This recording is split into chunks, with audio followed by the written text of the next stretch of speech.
Hi, I'm John Stevenson, and we're going to be looking at the Book of Ruth in our continuing survey of the historical books. Ruth chapter 1, verse 1. Now it came about in the days, my translation says, when the judges governed. Actually, the Hebrew text says, when the judges judged. You got to hear that repetition. And that takes us back to the days of the judges, when there was no king in Israel, and everyone was doing what was right in their own eyes. In other words, everyone was doing their own thing.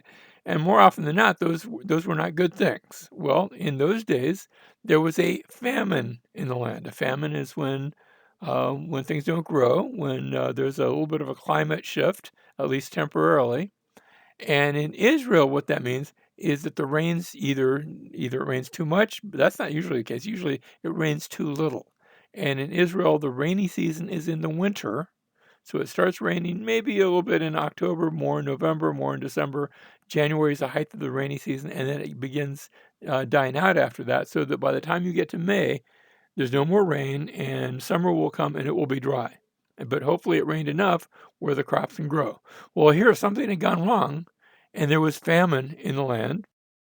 And a certain man of Bethlehem, remember how we've looked at Bethlehem in the last several stories? We're back in Bethlehem again, this little tiny village in Judah.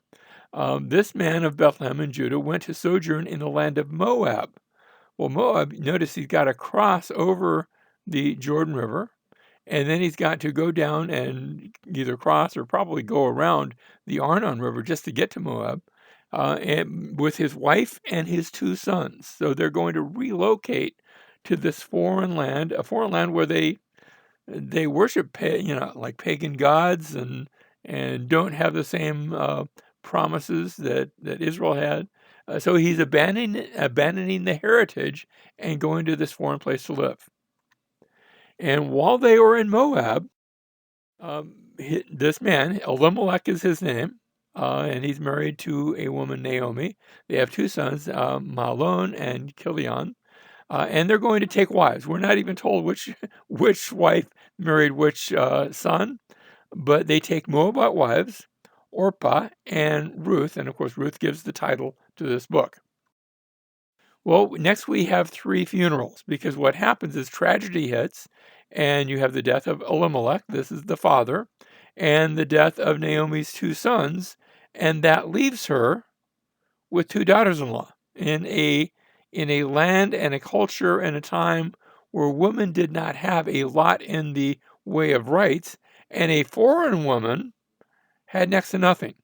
So now they have some decisions to make. Each one is going to make a decision. And Naomi decides to return to Bethlehem. At least there's some extended family back there. Will there be any help? That there was famine. It was bad when they left. That's why they had left. But now apparently the famine is over, and so she decides to return. And she tells both of her daughters-in-law, "There's no reason for you to come with me." I mean, it's not like you're not related anymore because your husbands have died. Stay here and get husbands for yourself. And Orpah takes her advice and decides to stay, or they've already started on their way to return to Moab and to find a husband of her own. We're not going to hear from her again. On the other hand, Ruth decides to follow Naomi. She has there's not a lot in the way of hope. The husbands have all died, but Ruth, in any case, is going to align herself with Naomi. And notice what we see in verse 16. But Ruth said, "Do not urge me to leave you or turn back from following you. For where you go, I will go, and where you lodge, I will lodge. Your people shall be my people, and here it is, your God, my God." Did you catch that? She is determining to worship the God that Naomi worships. In other words, the God of Israel. Where you die, I will die, and there I will be buried. Thus may the Lord, and notice this, the word Lord is in all capital letters. This is the name of God. Thus may Hashem, the Lord, do to me, and worse, if anything but death parts you and me. What she does, she binds herself with an oath. And when you bind yourself to something with an oath, what you're doing is you're putting a curse on yourself if you break the oath. Now, if you don't break the oath, you're fine. But she's binding herself with this sort of oath to Naomi. And so, thus may the Lord do to me, and worse, if anything but death parts you and me. Verse 19, so they both went until they came to Bethlehem. Remember, they have to, that same route, they have to go back or around the Arnon River, across the Jordan River. And when they had come to Bethlehem, all the city was stirred because of them. Now, that's not saying a lot because Bethlehem, even today, is a fairly small place, but back then it was a lot smaller. It was a little tiny town. Everyone knew everybody. Everyone knew everyone's business. And the city was stirred because of them. And the women said, is this Naomi? They looked at her, and you know how it is. I can remember folks that I knew well back in my maybe high school or even college years, and I'm an old guy now. That was a lot of years ago, and some of them I can think of one or two that they haven't changed that much. And then there's the rest of us, and we don't look anything like we used to. And they looked at Naomi and they said, "Is this Naomi?" It's like, wow. The subtext is, "Man, have you changed?" And Naomi's going to reply something to the effect of, "It's not the years, it's the mileage. I've been through a lot." So let's look at that. Hmm.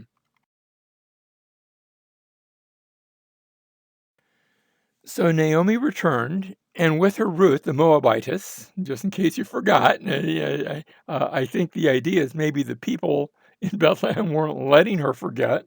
You know how folks in a small town, even in a big town, I guess it can be this way, but in a small town, everybody knows everybody, and you're either us or you're not us. And Ruth is decidedly not us. She's from that terrible place, Moab. And I don't think anybody ever lets her forget it. That's her daughter-in-law who returned from the land of Moab, and they came to Bethlehem at the beginning of the barley harvest. Now I have to pause here because the barley harvest, their harvest in Israel, takes place in the spring after the rain, so late spring, getting close to early summer. But notice it's not just the harvest; it's the barley harvest. Barley and wheat, two different sort of grains. They're similar, but barley tends to be slimmer, has more roughage, has less actual of the good stuff less nourishment. So typically, what you do is you use barley to feed the animals, and you use the wheat to feed the people.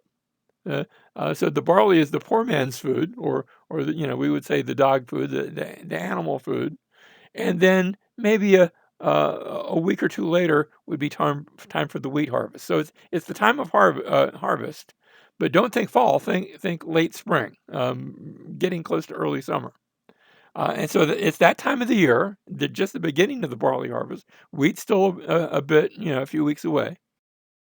And that chapter 1, then we begin with the famine. Chapter 2 now, it's the season of harvest. But remember, harvest late spring, early summer. In chapter 1, we had them going to Moab. They're now back in Bethlehem. The rest of the story is going to take place in Bethlehem. In chapter 1, they'd been under the shadow of death. That you had people dropping, the husband, the two sons. Now back in, as we come to chapter 2, there's going to be a promise of new life. Although it doesn't look good for Ruth and Naomi because they're women. They're living in a day and an age where it's every man for himself, and women are sort of, remember what happened in the last section of Judges. Women can just be thrown to the wolves, the human wolves, and abused and not taken care of at all. So they're in the days when the judges judged and things were bad. Now, here they are in Bethlehem. Now, we're looking at modern day Bethlehem. I'm just going to show you two pictures here. It's a very hilly area. I'm standing in sort of the downtown, I don't know if I'd call it a square. There's the top of a big stairway. Just to the right and a little bit behind me is the church of what they call the Nativity. And you can see it very hilly. In the distance, I can see some trees and places, growth. The term Bethlehem means house of bread, or I guess we could call it the bakery, the place where they grew grain. And it's a hilly area, which means you can grow things there, but you've got to work at the soil to do that. Just another view. Actually, all I did is just turn the camera to the right a bit, and again, you can see the housing that's there today, the hills, some growing things. But you're going to have to work hard to cultivate this area because it's not that down at the bottom of the like the plains. It's not like the Valley of Jezreel. This is up in the mountains, and you've got to fight the land to grow anything. But they were doing it. So we leave Bethlehem now and we come back to the ancient Bethlehem. Chapter 2, verse 1. Now Naomi had a kinsman of her husband, a man of great wealth of the family of Elimelech, whose name was Boaz. And so here's this wealthier man. They're all farmers. He's got his farm, he's got servants working for him. And it's the time of the harvest. And so they're out harvesting the barley initially. Later on, they'll get to the grain.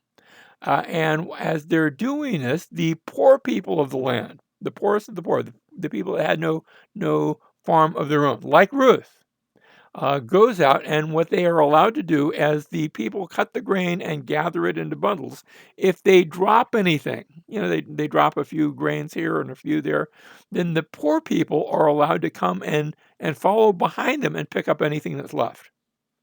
That was their version of social welfare. And they can't go in and reap entire bunches, but what they can carry, they can pick up and take home. And Ruth is going to be taking it home to care for her mother-in-law, Naomi. You say, why isn't Naomi out here? Oh, because Naomi is older and maybe not able to come. She may be a bit infirmed. After all, she's lost everything. And so Ruth is caring for her, but Ruth doesn't have anything of her own. And so she comes and she just happens upon the field of Boaz. And Boaz sees her and asks about her, and it's a small town, so everybody knows everybody. And they tell him, oh, that's Ruth, that's the Moabitess. He hears the story. And so he goes to her and he says, by the way, I've heard of you. Don't be going to anybody else's farm. I've given orders to my servants, to all the people working for me, to not bother you. Remember that we're living in a day and age where a woman could get raped very easily, abused. I've given instructions for them not to hurt you.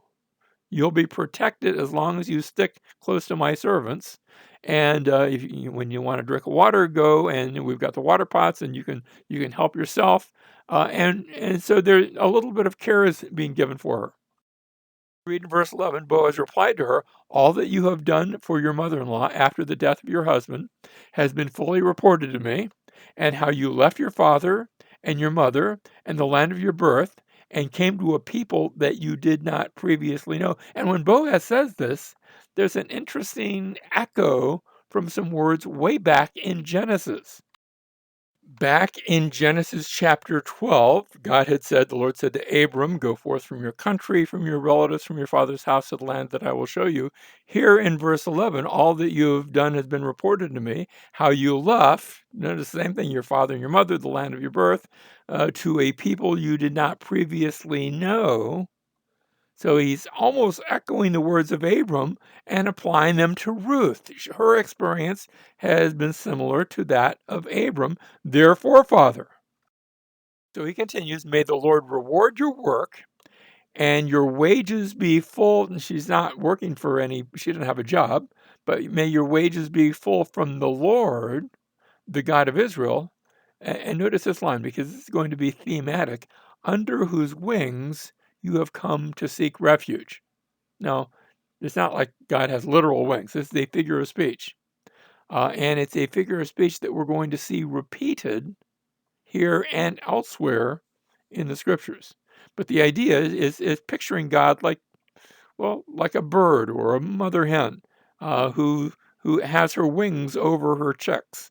And in this case, it's the Lord under whose wings you have come to seek refuge. Verse 19, she gets back to where they are staying. Her mother-in-law then said to her, where did you glean today? And where did you work? And what happens is she comes back and she's got not just a few scraps, but she's got quite a bundle. Um, and well, gee, you did really well. We're actually gonna have a meal tonight. And she finds out, and Naomi says, "May he who took notice of you be blessed." So she told her mother-in-law, with whom she had worked, and said, "The name of the man with whom I work today is Boaz," and that's a name that Naomi will recognize because that's part of the extended family. 20, Naomi said to her daughter-in-law, "May he be blessed of the Lord, who has not withdrawn his kindness to the living and to the dead." Again, Naomi said to her, "The man is our relative. He's one of our closest relatives." So he's actually not, second cousin twice removed, but he's fairly close. Not sure how close, but one of our closest. So we started off in chapter 1 with Naomi's bitterness, going to Moab and coming back, having lost everything. Here in chapter 2, Ruth discovers what is going to be a potential kinsman redeemer, and I'm going to explain that right now. The idea that if you had lost everything, especially for a woman whose husband has died, it is actually the responsibility of a near relative to take her under his, I'm going to use this figuratively again, under his wing, okay, and take her and actually make her a wife and have children by her so that she will continue that family that was disrupted. And so she discovers one who could do that. Now, the question is, oh, not could he, but will he? And we'll see in the next chapter, chapter 3, where she is going to be instructed by Naomi to go to him at a very propitious time, at a very special time, and he is going to agree to be that kinsman redeemer. Let's look and see how it happens. In chapter 2, we had them in the fields. By chapter 3, something else is happening. We're going to be on the threshing floor. That's still out in the field. But what they would do is they would cut the grain. Remember how they were gathering it? Ruth had been allowed to pick up whatever was dropped on the ground, and they would gather it into a big pile. And of course, now that's actually worth your entire harvest. That is your entire harvest. So you're going to guard it, and it's outdoors. But that's okay because it's not raining in the season. The rainy season's over, and they're going to gather it. They're going to grind it by dragging something heavy over it, either a stone or maybe a log or something, and grind it up. And then they will winnow it. What they will do is they'll take pitchforks or shovels, they'll throw it into the air. And because the grain has been broken up, the outer husk of each kernel of grain is sort of light, and that will blow away, and the grain's a little heavier, and it'll fall right back down to the ground. And then you gather it all up, and now you have your harvest. So they're getting ready to start that, but remember, these are wild and woolly days. These are days when the judges are judging, and so you want to guard it, make sure nobody comes and takes it. And so everybody's going to be camped out around the grain. But that's what we mean by on the threshing floor. In chapter 2, it was the beginning of the harvest. Now we're at the end of the harvest. We've harvested it. We still have to grind it and separate the wheat from the chaff, but we're in the process. In chapter 2, we saw Boaz approaching Ruth. Now Ruth is going to approach Boaz, and she's going to come to him in the middle of the night. Remember, they're camped out. So chapter 3, verse 7, when Boaz had eaten and drunk, and his heart was merry, and had a good meal, it's harvest, everything's going well, he went to lie down at the end of the heap of grain. They're guarding it, making sure nobody takes it. And she, that is Ruth, has been instructed by Naomi on what to do. She's not doing this on her own. She's following her mother-in-law's instructions. She came secretly and uncovered his feet. Now, they remember they don't wear trousers; they wear robes, and so uncovering his feet, as you can imagine, maybe uncovers a few other things. And I think the feet part might actually be a polite way of describing what's actually taking place. And so she lays down, and he feels rather drafty down there. And what's going on? And so the uncovering. Verse 8, it happened in the middle of the night that the man was startled and bent forward, and behold, a woman was lying at his feet. There's a woman down there. And he said, "Who are you?" It's dark. They don't have street lights. And she answered, "I am Ruth, your maid. So spread your," now see where it says your covering? spread your covering over your maid. The term covering is actually spread your wings. And this is still a figure of speech, but a slightly different one because for the Israelite, the ends of their garments, they had been actually instructed to put cords on the end of their garments to as a reminder of God's faithfulness, and the end of your garments are called your wings. So this is the same word that was used when Boaz had said to Ruth, "May you find comfort and protection under the wings of the Lord." And so now she's saying, spread your wings over your maid, for you are a close relative. Let me just say, there is a little bit of sexual innuendo here. She's saying, I died, my husband died, I didn't have any children. You're the next relative. We can now fix what was broken. You can give me children. And Boaz is going to reply, okay, we'll do that, but this is not the appropriate way or time to do this. And so he's going to say, cool off. We're not going to engage in this right now. We're going to do it more appropriately. Verse 10, then he said, may you be blessed of the Lord, my daughter. You have shown your last kindness to be better than the first by not going after the young men. That this tells me Boaz, I don't think he's a young man. He's an older gentleman. Whether poor or rich, it wasn't just the money. It was because he was the closest relative, or so she thinks. However, there's an issue there as well. Verse 11, now my daughter, do not fear. I will do for you whatever you ask, for all my people in the city know that you are a woman of excellence. Now, it's true that I'm a close relative. You have that part right. However, there is a relative closer than I, and we're not going to just pass you around. We're going to do this appropriately by the book, in accordance with the law.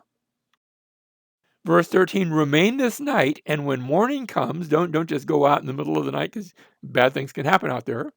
When morning comes, if he will redeem you, good, let him redeem you. But if he does not wish to redeem you, then I will redeem you. As the Lord lives, lie down until morning.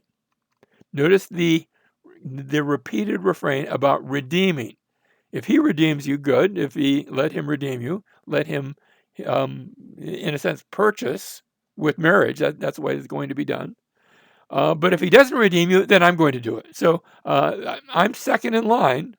But let's make sure that if he's going to do it, then he has the right of first redemption.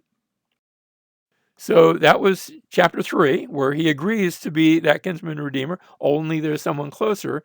In chapter 4, Boaz is going to go and meet that relative, and in that meeting, he will acquire the right to be the kinsman redeemer, but there was one who had the first choice. And so chapter 4, verse 1, now Boaz went up to the gate and sat down there. Ruth has gone home, as it first started getting light, didn't want to dishonor her, don't go telling anybody about this. Keep it quiet, keep it between us. I'll take care of things. Boaz went up to the gate. This is the gate of the city. And when you talk about the gate of the city, you hear gate, you might think, okay, that's just the doorway. No, no, no, no.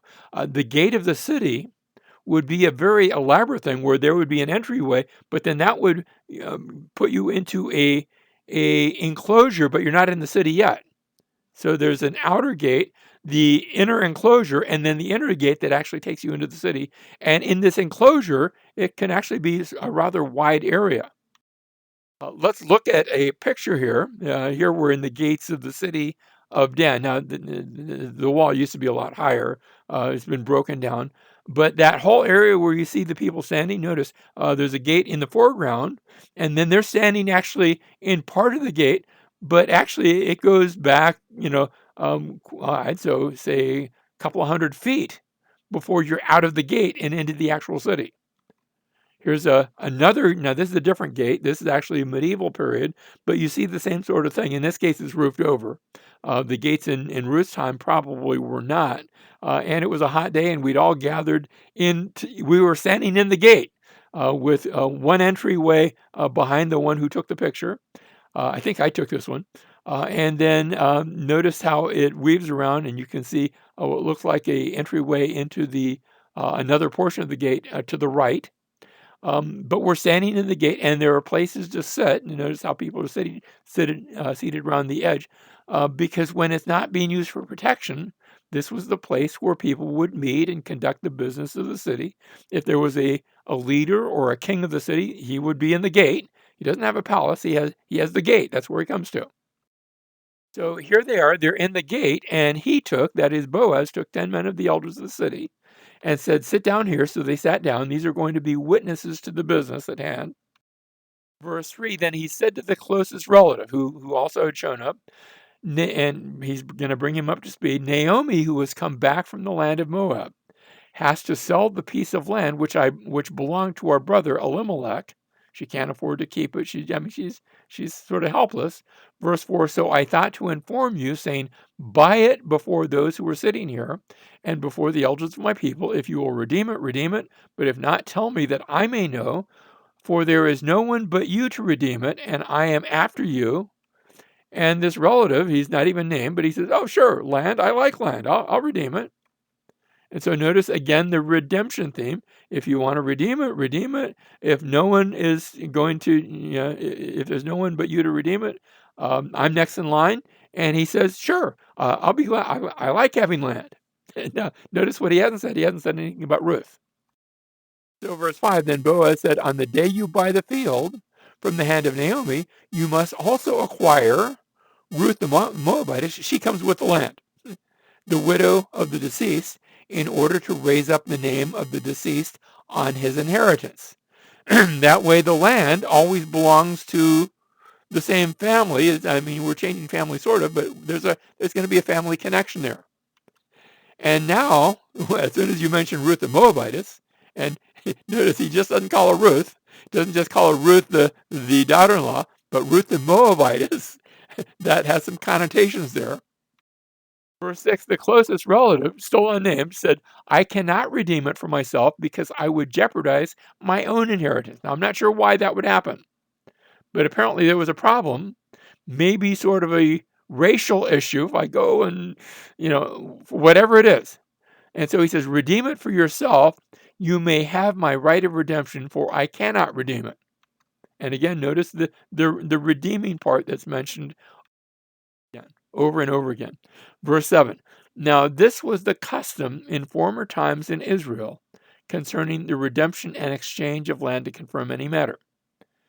Now, by telling us this, the writer is telling us we don't have this custom anymore. This is the way we used to do things, not in the time when the book of Ruth is being written, but in the time when it is taking place, which was a long time earlier.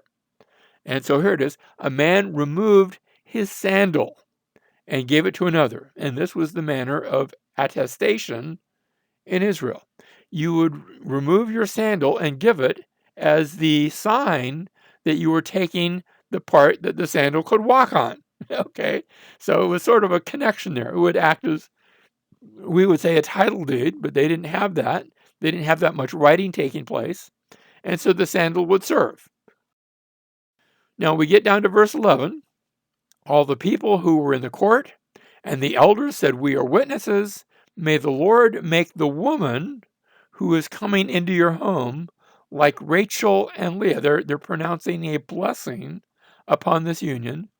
Both of Rachel and Leah, both who built the house of Israel, and may you achieve wealth in Ephrathah. You say, what's Ephrathah? Ephrathah is actually the suburb, sort of the bigger area in which Bethlehem is located.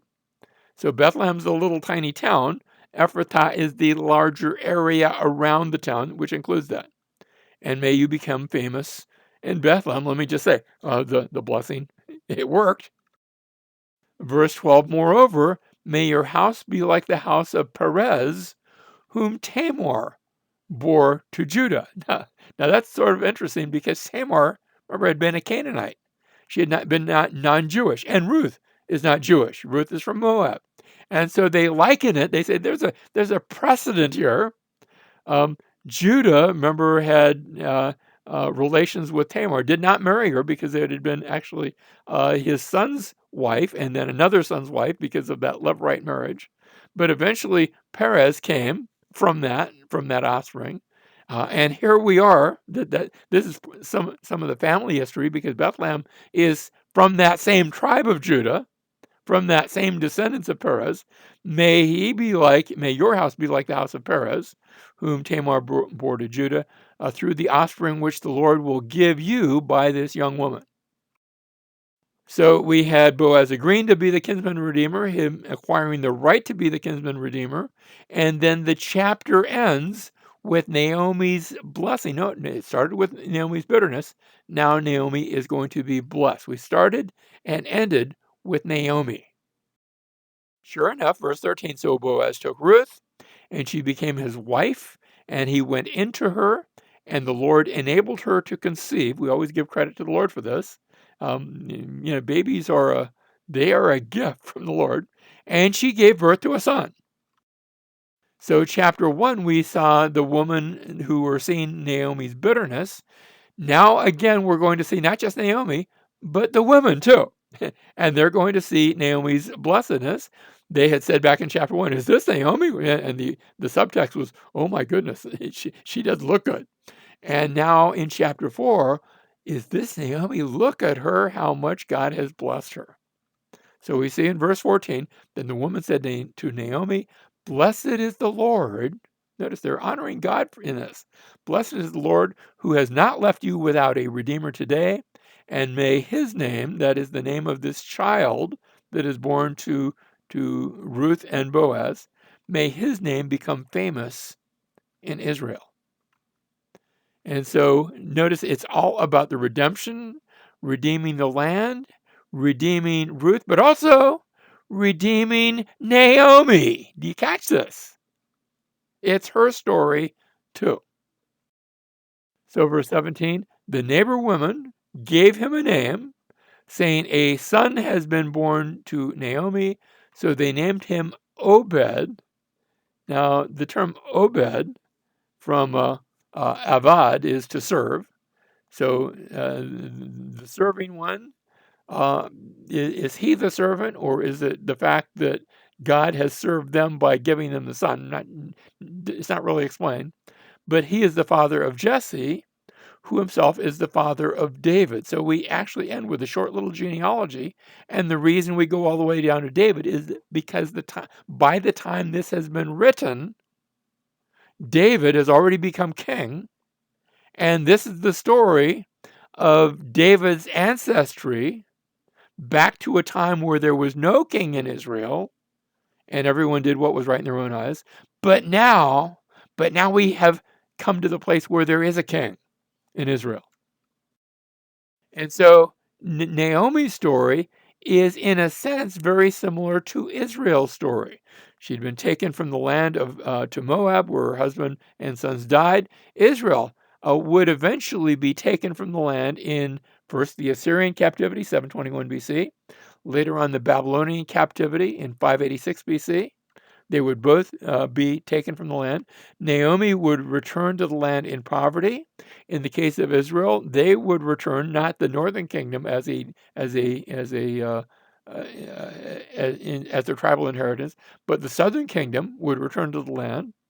But even then, it would be in a lesser state of glory. They would be poor and with cities in ruins, and it would not look good at all. In Naomi's case, she finds her redemption in the birth of a baby in Bethlehem. And let me just say that Israel finds her eventual redemption in the birth of the greater David, of Jesus in Bethlehem. So that phrase, under your wings, and I want to come back finally to that in closing. We had seen it back in Ruth chapter 2, verse 12, where Boaz had given this blessing to Ruth. May the Lord reward your work and your wages be full from the Lord, the God of Israel, under whose wings you've come to seek refuge. And then in the next chapter, we had that instance where he wakes up in the middle of the night and Ruth is there and has uncovered his feet. And she says, spread your covering, your wings over your maid, for I am a close relative. And we get to that greater David, who comes, born in Bethlehem, yes, but then comes to Jerusalem and he presents himself in all of his authority and his miracles and the signs. And when they reject him, he leaves the city and he goes up to the Mount of Olives. He looks over the city of Jerusalem, where the temple was located, and he weeps over the city and he says, Jerusalem, Jerusalem, who kills the prophets and stones those who were sent to her. How often I wanted to gather your children together the way a hen gathers her chicks under her wings, and you were unwilling. Let me just say, have you come to the place of finding refuge under his wings? Have you come to the place of trusting in Jesus as your Lord, as your Savior, as your King? And that is the place of safety.